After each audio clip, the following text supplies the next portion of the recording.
ರೈತ ವಿರೋಧಿ ಮಸೂದೆ, ಕಾರ್ಮಿಕ ವಿರೋಧಿ ಸಂಹಿತೆಗಳ ರದ್ದತಿಗೆ ಆಗ್ರಹಿಸಿ ರೈತ, ಕೂಲಿ ಕಾರ್ಮಿಕರು, ವಿದ್ಯಾರ್ಥಿ, ಯುವಜನ, ಮಹಿಳೆಯರು, ದಲಿತ ಹಾಗೂ ಆದಿವಾಸಿ ಸಂಘಟನೆಗಳ ಆಶ್ರಯದಲ್ಲಿ ಜನಜಾಗೃತಿಗಾಗಿ ರಾಜ್ಯಾದ್ಯಂತ ಹಮ್ಮಿಕೊಂಡಿರುವ ವಾಹನ ಜಾಥಾವು ಕುಂದಾಪುರಕ್ಕೆ ಆಗಮಿಸಿತು.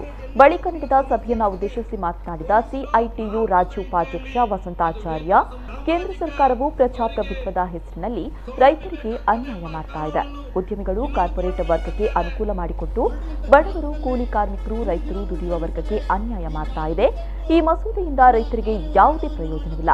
ನವೆಂಬರ್ನಿಂದ ನಡೀತಾ ಇರುವ ರೈತರ ಈ ಪ್ರತಿಭಟನೆಯನ್ನ ಜಗತ್ತೇ ಗಮನಿಸ್ತಾ ಇದೆ ಎಂದರು. ಈ ದೇಶದ ಕಾರ್ಮಿಕ ಕಾನೂನುಗಳನ್ನು ಬರಲಿಕ್ಕಾಗಿ, ಈ ದೇಶದ ಗೇಣಿದಾರರಿಗೆ ಭೂಮಿ ಬರಲಿಕ್ಕಾಗಿ ಹೋರಾಟ ಮಾಡಿ ನೆತ್ತರು ಸುರಿಸಿದಂಥ ಮಣ್ಣು ಕುಂದಾಪುರದ ಮಣ್ಣು.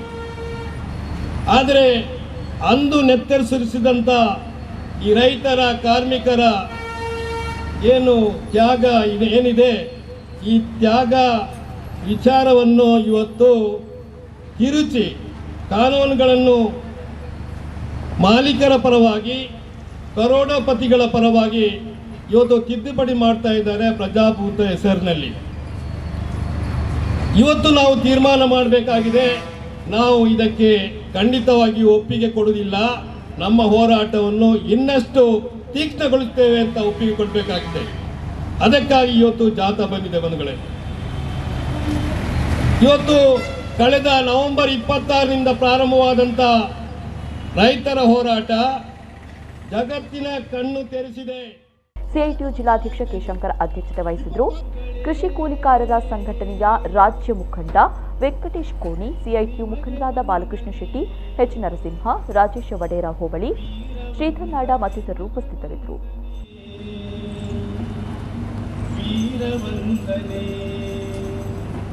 ಸ್ವಾತಂತ್ರ್ಯ ಸಮರದಲ್ಲಿ ಅರಳಿದ ಹೂವುಗಳೇ,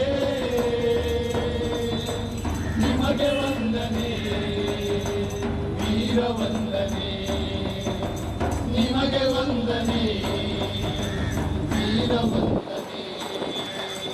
ಕತ್ತಲು ತುಂಬಿದ ಆಕಾಶದಲ್ಲಿ ತಾರೆಗಳಂತೆ ಹೊಳೆಯುತ್ತಲಿರುವಿರಿ, ತಾರೆಗಳಂತೆ ಹೊಳೆಯುತ್ತಲಿರುವಿರಿ, ತಾರೆಗಳಂತೆ ಹೊಳೆಯುತ್ತಲಿರು. ಡೀಸೆಲು 80 ರೂಪಾಯಿ ಲೀಟ್ರ್, ಗ್ಯಾಸು 8, ಸಬ್ಸಿಡಿ ಇಲ್ಲ. ಡಿಸೆಂಬರ್ ತಿಂಗಳಲ್ಲಿ 50 ರೂಪಾಯಿ 2 ಸಾರಿ ಜಾಸ್ತಿ ಮಾಡಿ. ಉಡುಪಿಯಲ್ಲಿ ಈ ಸರ್ಕಾರ ಬರೋ ಮೊದಲು ಗ್ಯಾಸ್ ಬೆಲೆ ಜಾಸ್ತಿ ಆದಾಗ BJPಗೆ ಸೇರಿದಂಥ ಮಹಿಳೆಯರು ಖಾಲಿ ಗ್ಯಾಸ್ ಅಂಡೆನ ತಗೊಂಡೋಗಿ ಮೆರವಣಿಗೆ ಮಾಡಿದ್ದಾರೆ. ಇವತ್ತು ಎಲ್ಲಿ ಹೋಗಿದ್ದಾರೆ ಅವರು? ಇದೇನು ಪರಿಸ್ಥಿತಿ? ಇಲ್ಲ, ನಿಮ್ಮ ಸಬ್ಸಿಡಿನ ಬ್ಯಾಂಕ್ ಅಕೌಂಟಿಗೆ ಹಾಕ್ತೀವಿ ಅಂತೇಳಿ ಹೇಳಿ ಈಗ ಬ್ಯಾಂಕಿಗೆ ಸಬ್ಸಿಡಿನೇ ಬರ್ತಾ ಇಲ್ವಲ್ಲ, ಯಾರಿಗೂ ಸಬ್ಸಿಡಿ ಬರ್ತಾ ಇಲ್ಲ.